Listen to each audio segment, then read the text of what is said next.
안녕하세요. 경북대학교 간호학과 학생 여러분. 인간심리의 2의 박인입니다. 이번 주는 11장 스트레스 건강 및 대처에 대해서 강의 시작하도록 하겠습니다.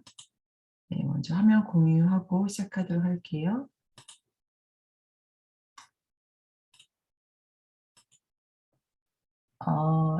11장에서는 이제 스트레스에 대한 이제 전반적인 걸 알아보게 되는데요. 이제 스트레스라고 하는 건 우리가 외부로부터 어떤 충격이 오는 상태인 거죠. 그래서 이제 물리학에서는 이 스트레스를 신체에 가해지는 힘이다, 압력이다, 이렇게 보고 있고, 심리학에서는 외부 힘에 대한 적응이다. 그래서 이 외부의 힘에 대해서 적응을 하고, 또 이것에 대해 대처하고, 조절을 하기 위해서 이 스트레스에 대항하는 이 유기체 내부에서 만들어지는 어떤 요구라고 봤습니다. 즉 유기체 내부에서 이 압력을 견뎌야 된다. 어떤 뭐 과제를 해내야 된다. 어떤 재난이 왔을 때 이것에 내가 대처를 해야 된다라고 하는 내부의 어떤 요구가 올라오게 되죠. 이런 것들을 스트레스라고 보았습니다. 스트레스 심리학자인 한스 셀리에는 스트레스가 다 나쁜 것이 아니라 건강한 스트레스도 있다라고 했는데요.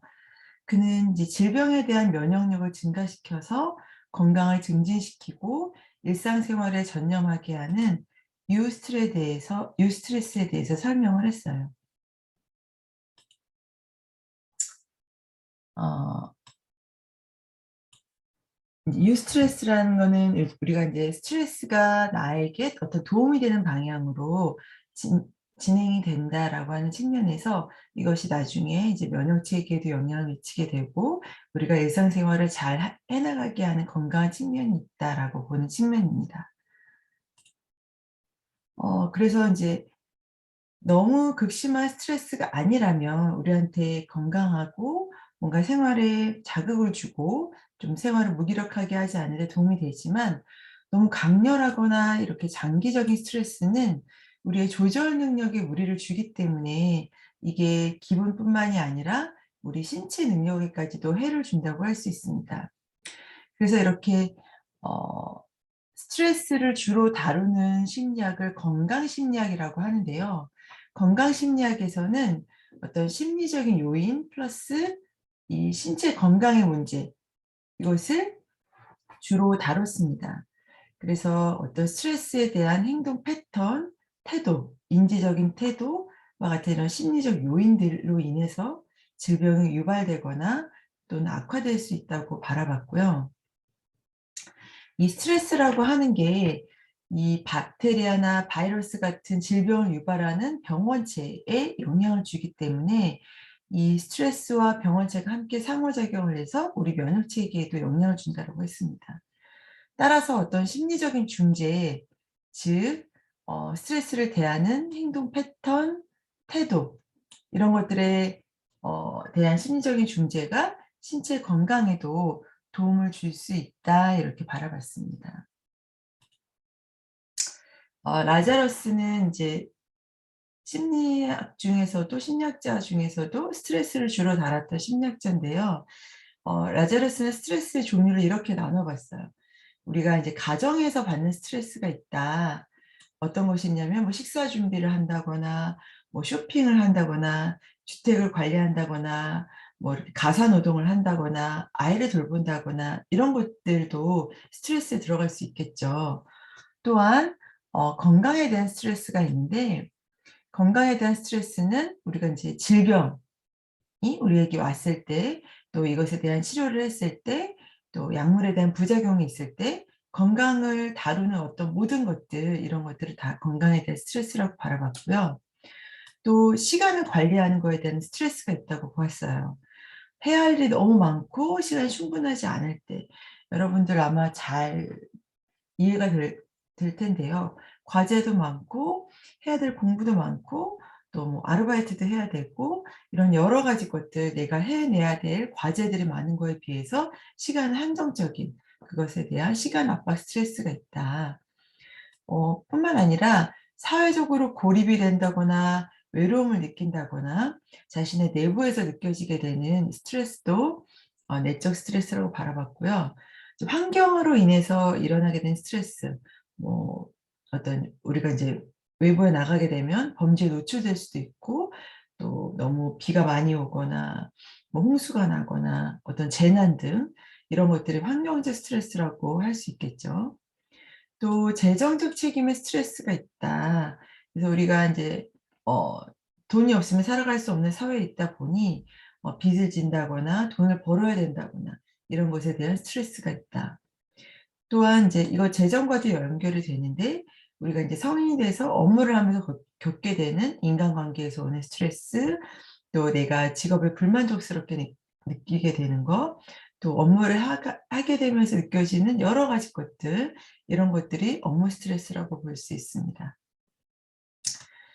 또한 이제 안전에 대한 스트레스도 있는데요. 이것은 이제 직장이 보장이 되지 않는다든가, 또 이제 외부로부터 어떤 범죄라든지 테러의 위협이 노출된다든가, 또 이제 투자를 했다가 손실될 위험에 처했다든가, 또 퇴직을 해야 되는 이런 상황이 왔을 때 재정적으로 또 어떤 신체적으로 안전이 보장되지 않는 그런 상황에 대한 스트레스. 그래서 스트레스라고 하는 거는 우리가 인간이기 때문에 먹고 자고 일을 하고 어떤 환경에 대응하고 이런 모든 것들이 다 스트레스라고 할 수 있는데, 이런 것들은 계속적으로 일어나는 반면에 삶의 변화라고 하는 것들은 비정기적으로 일어나죠. 스트레스가 지속적으로 쌓여지게 돼서 이것이 삶의 변화로 올 때도 있지만, 스트레스가 아직 삶의 변화로 오기 전까지는 삶의 변화로 오기 전까지는 삶의 변화는 그냥 유지가 된다라고 하는 그런 특징이 있습니다. 음. 그래서 인제 패기 블레이크는 생활 변화 단위 척도라고 하는 거를 인제 설문지를 통해서 만들었는데, 이제 사람들한테 설문지를 해 보니까 "어떤 걸 가장 큰 스트레스라고 여기냐?" 했을 때 여기는 94라고 했는데, 다른 데에서는 이제 배우자의 죽음, 이걸 거의 100 으로 봐요. 그래서 배우자의 죽음, 그것이 가장 큰 스트레스로 바라봤고, 또 이제 여러분들처럼 지금 1 학년이 됐을 텐데 대학 입학이라고 하는 것들도 굉장히 큰 스트레스예요. 왜냐하면 초중고까지는 그냥 정해진 루틴에서 정해진 공부를 했다라고 한다면, 대학에 입학을 한다는 건 성인이 되었다는 뜻이거든요. 그래서 이 청소년기를 지나서 성인이 해야 될 것들이 갑자기 밀어닥치기 때문에 이 대학 입학도 굉장히 큰 스트레스에 속합니다. 또 원하지 않은 임신, 또한 학업 실패, 또 대학을 졸업해서 이제 음 새로운 또 관문에 들어가게 될 때, 중요한 시험을 준비할 때, 주요한 재정적 문제가 났을 때, 뭐 학업에 성공했을 때, 여기 인제 한 50 정도에 속하는 게 또 결혼이에요. 결혼을 한다든지 뭐 이사를 한다든지 휴가를 한다든지. 이제 이렇게 보게 되면 좋은 것도 있어요. 좋은 삶의 변화도 있지만 부정적인 삶의 변화도 있죠. 근데 왜 좋은 삶의 변화, 여기서 보게 되면 뭐 대학을 졸업한다든가 입학한다든가, 이것도 사실은 좋은 변화잖아요. 졸업을 하는 것도. 또 학업에 성공한다든가 휴가를 간다든가, 이런 것들은 좋은 변화일 수 있는데, 이런 것들이 왜 스트레스가 될까요? 음. 왜 스트레스가 될까? 특히 좀 이해가 안 가는 건 휴가 같은 게 우리한테 왜 스트레스가 될까요? 휴가를 가려면 여러분들 뭘 해야 되죠? 돈이 있어야 돼요. 돈을 마련해야 되고 계획을 짜야 되고, 휴가지에 간다는 건 우리가 안정적인 생활을 했다가 예측하지 못하는 생활 환경에 처해지게 돼요. 휴가에 가서 스트레스 받는 일이 되게 많아요. 내가 숙소 예약을 했는데 내가 사진에서 봤던 숙소가 아니라거나, 또 휴가지에서 겪게 되는 다양한 그 여러 가지 일들이 있어요. 뭐 식당에 가서 불친절함을 겪는다든가, 혹은 너무 좋은 곳에 갔지만 너무 좋은 곳에 갔을 때 또 내가 부담해야 될 그런 경제적인 또 부담들도 있기 때문에, 좋은 변화라고 하는 것들에 따르는 또 책임들, 이런 것들이 스트레스로 작용할 수 있겠죠.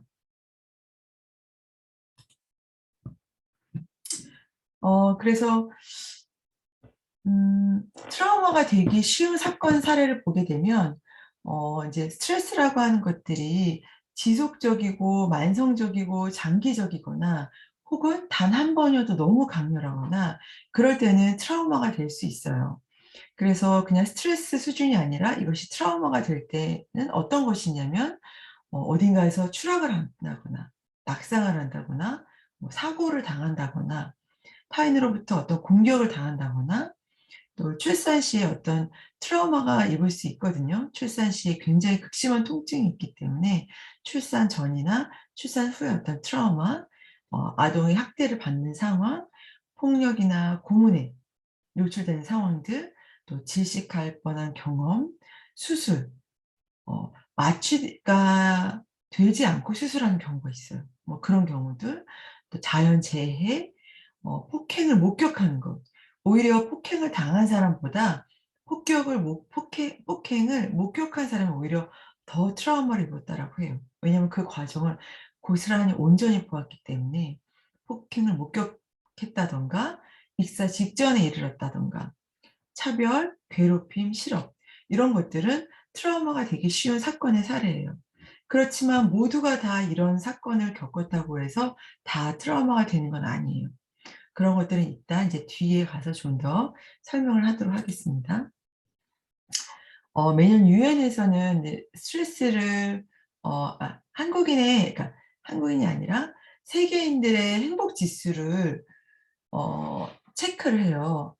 그래서 이제 1 인당 GDP, 뭐 타인에 대한 관용도, 사회적 지원, 국가적인 신뢰도, 건강 수명, 자기 나라에 대한 혐오, 또 인생 선택의 자유도, 행복 지수를 뒤집으면 스트레스 지수겠죠. 그래서 세계적으로 어떤 나라가 가장 행복 지수를 높게 느끼는가, 또 뒤쪽으로 갈수록 어느 나라일수록 스트레스를 높게 느끼는가를 이 7 가지 항목으로 조사를 했어요. 한번 볼까요? 자, 1 위는 핀란드예요. 핀란드 같은 경우에는 이 보라색 영역은 뭐였었죠? 다시 앞으로 가게 되면 자기 나라에 대한 혐오예요. 자기 나라를 좋아한다는 거죠. 자기 나라에 대해 만족도가 높다는 거예요. 또 1 인당 GDP도 높고 또 초록색은 다시 앞으로 가 볼게요.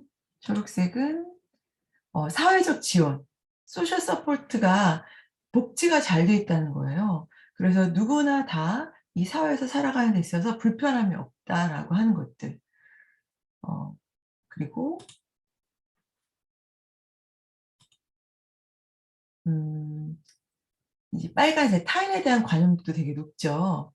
그래서 인제 2 위는 덴마크, 아이슬란드, 뭐 스위스, 네덜란드 이렇게 쭉 유럽에 있는 나라들이 주로 행복 지수가 높네요. 음 이렇게 쭉 가다가 우리가 인제 잘 아는 미국은 한 16위 정도 되고 그 우리나라는 30 위까지도 없어요. 우리나라 몇 위일까요? 우리나라는 50위 안에도 없어요. 안타깝게도 우리나라 행복 지수가 그다지 높지 않아요. 59 위. 낮다고 할 수 있죠. 이렇게 보게 되면 1 인당 GDP가 그렇게 낮지 않은데 보게 되면 보라색 아까 뭐였죠? 자기 나라에 대한 혐오도 그러니까 국가에 대한 만족도가 높지 않다는 거예요. 그만큼 불편함을 많이 느낀다고 하겠죠. 이 초록색 부분 사회적 지원 복지가 높지 않다는 거죠. 그러니까 돈이 많은 사람들, 돈이 적은 사람들 아무래도 돈이 많은 사람들보다는 돈이 적은 사람들이 더 많을 텐데 그 사람들이 느끼는 행복 지수가 낮다라고 하는 거예요. 복지 정책이 높지 않 많이 되어 있지 않기 때문에. 특히 요렇게 빨간색 사회적인 그 지원이 낮기 때문에 타인에 대한 관용도도 낮다고 할 수 있어요. 그리고 이제 노란색 같은 경우는 이제 자유, 자신의 인생을 선택하는 거에 대한 자유인데 이런 것들도 좀 낮다라고 할 수 있죠. 그래서 인제 우리나라 같은 경우는 어떻게 보면 행복 지수가 낮다라고 하는 거는 스트레스 지수가 높다라고 할 수 있어요. 그래서 인제 최근에 한 설문조사를 보게 되면 이제 최근에는 스트레스 지수에 가장 영향을 많이 미치는 게 아무래도 코로나겠죠. 코로나 시국에 사람들이 우울감, 불안감을 많이 호소하고 또 그것으로 인해서 심리적인 지원이 많이 필요하기도 하고, 또 이제 코로나를 오랫동안 이제 겪으면서 사회적 고립감을 호소하는 사람들도 굉장히 많고요. 이제 이런 것들에 대한 심리적인 지원이 필요하겠죠.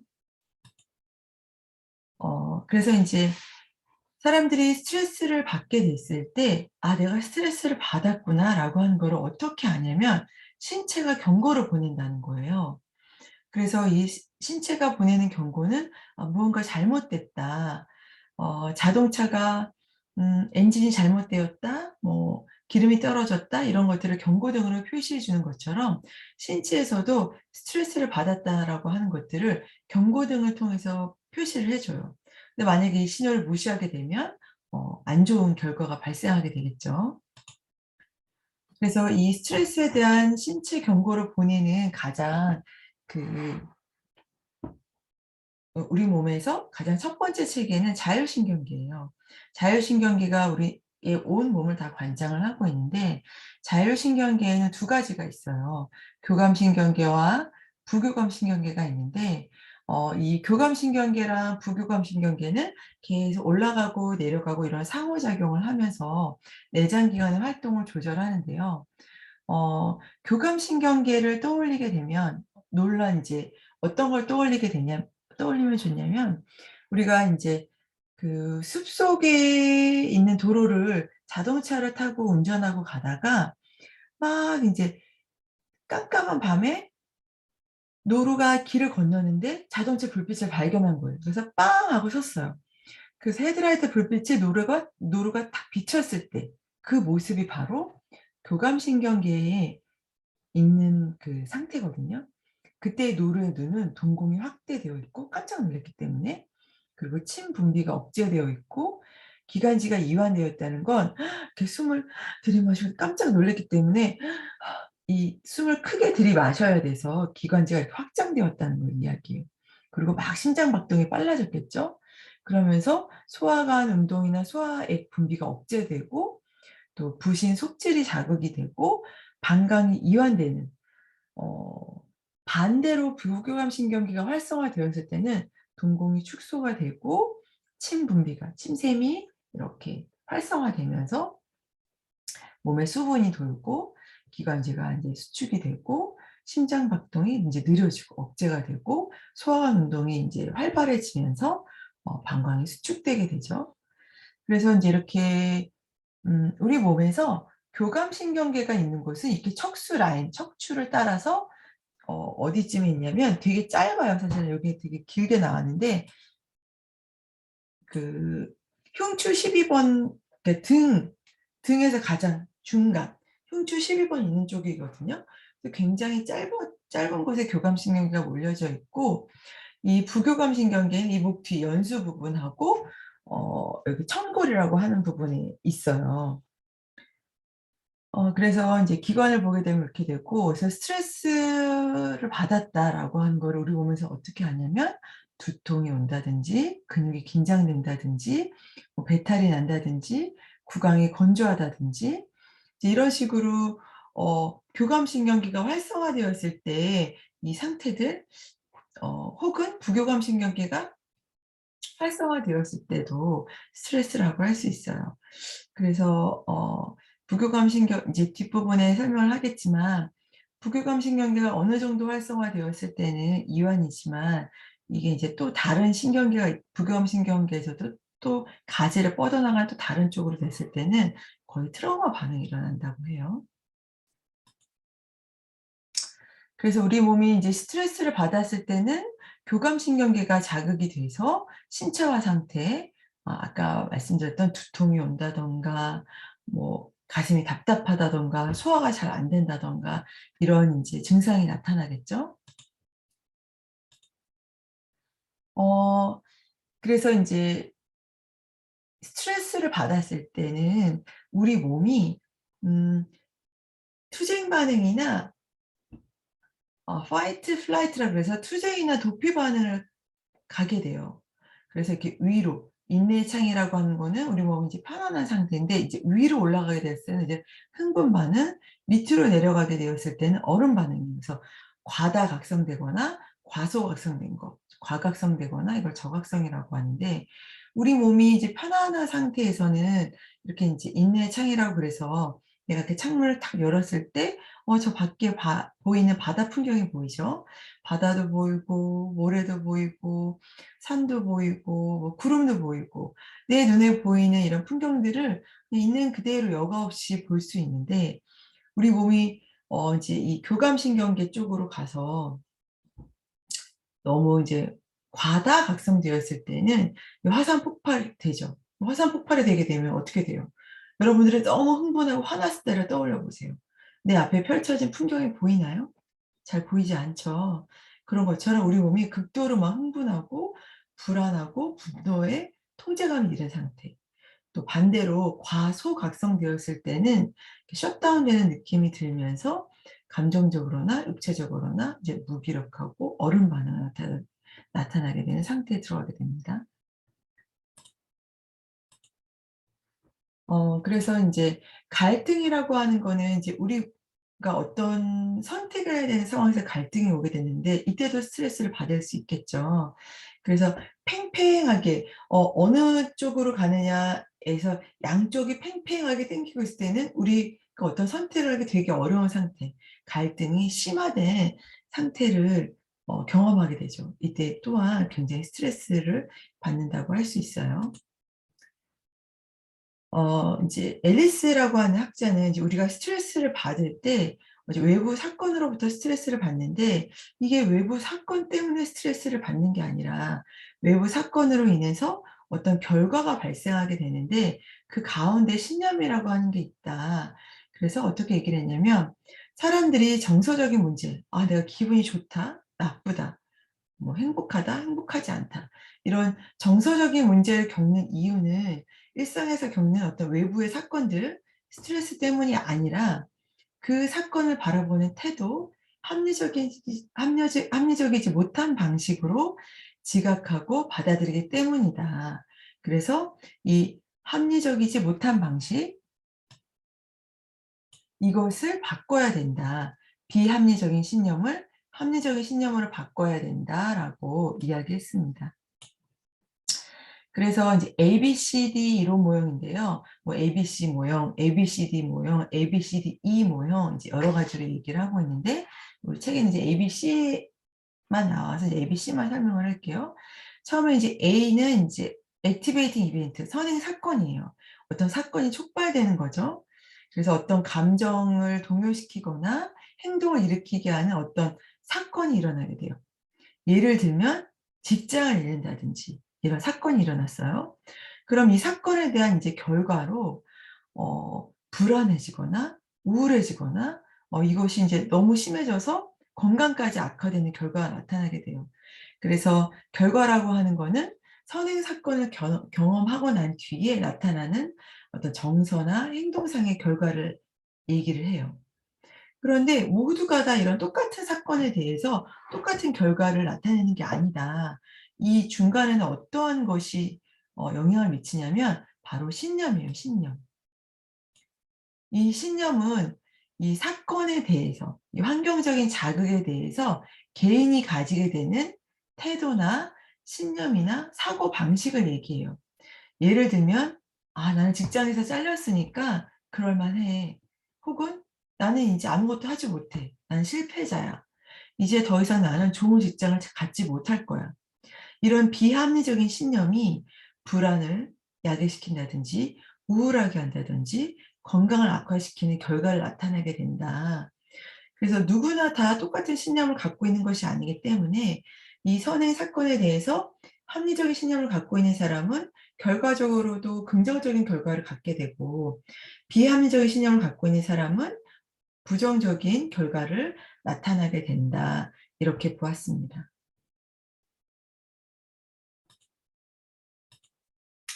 그래서 앨리스가 말하는 이제 비합리적인 신념의 대표적인 게 "나는 모두에게 사랑받아야 돼.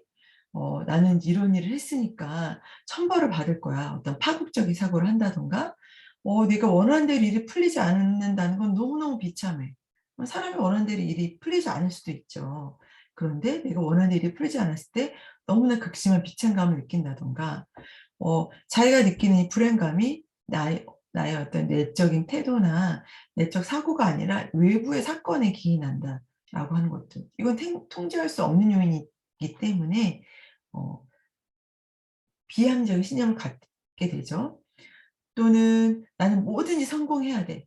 이런 일은 있을 수가 없는데 나는 모든 면에 성공해야 돼.'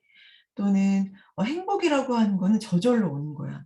이제 행복하기 위해서는 어떻게 해야 돼요? 굉장히 노력을 해야 돼요. 또는 '나는 모든 거를 다 통제해야 돼.' 되게 강박적인 사고를 갖는다든가 '나는 나의 정서를 통제할 수 없을 거야.' 이런 비합리적인 신념들은 부정적인 결과로 직행하게 되는 그런 이제 '급행열차다.' 이렇게 바라봤습니다. 그래서 '고통에 이르게 하는 인지적인 통로를 갖게 한다.'